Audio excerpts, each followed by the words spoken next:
Yeah, that's the second deployment, so the third. I had 74, we went 74 to 75. Man, what time we, yeah. Then we went to 76, was the bicentennial, and then 77. And I was supposed to get flown off, but nah, they cheated me. They left me in Palma. Said 8 o'clock in the morning, said pack your seat bag up, you're out of here at 10 o'clock, 10:00. And I left, and so got to see her go bye-bye. I wanted to get flown off, because I got flown off. That's what they kept telling me. I was going to re-enlist, but I didn't. I was going to go to my chief engineer, who was Captain Cannon. Well, he became captain while I was on there, and he had me talked into going to Bath, Maine, gas turbine school for the FFGs, but nobody talked to me. Nobody called me down for the re-enlistment. Then they took our SRB, which would have been our bonus, from 3 to 0, and I wasn't re-enlisting. So basically, that was it for that.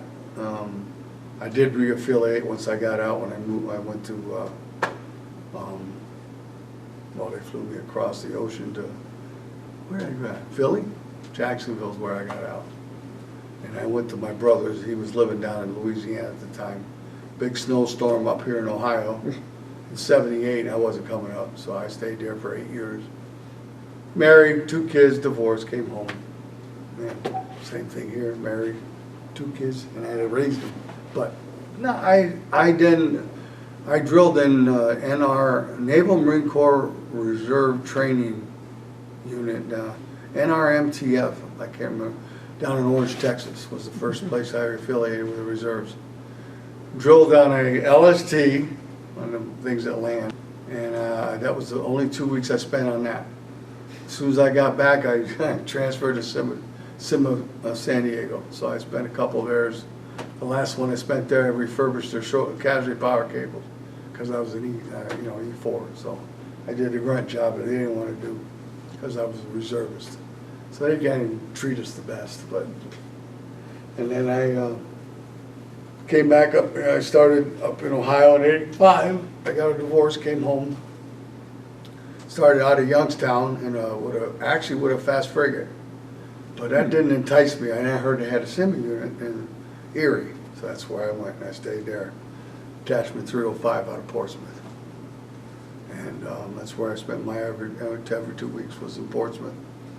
Until I was on the Fat Boy program, as they called it, and they were trying to kick everybody out. I had 15 and a half years, I only had 4.5 years to go. I was trying to get my 20 and then get out, so I could at least get something. And but they were kicking people out because you couldn't go nowhere. P&A to test, which was passed but not advanced for 12 years, twice a year.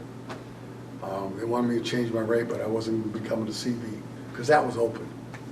So I did electrician on the side, I did all that stuff, and maintenance, and then I learned how to weld, so I became a mechanic too. And then 45 years of that, plus construction. When I was younger, I did construction and stuff, so that was neat. I did a lot of later doing terminations and switchboards. But retired, got to retire. The class action suit got one. He said if you had 15 and 20 years, you could retire. 15, you get to retire now, and the 20 years got like another 6 or 8 months more reserve pay. So I retired in 93. I did go down to see Sarah in 90. I did not see it, put it that way. I went to a 2-week course in Mayport for electrical squib course. I got something on motor controls. And Sarah's just sitting over there. You think I will go see it? Nope. Dumb. No. 2 years later, it's done. It's supposed to be in Jacksonville as I joined the association. It's supposed to be in Jacksonville as a museum, but nobody's going to see these ships. They cut them all up. And because Jacksonville Jaguars came. And in 08, Obama told us what we could do with it and sold it for $1. There it went.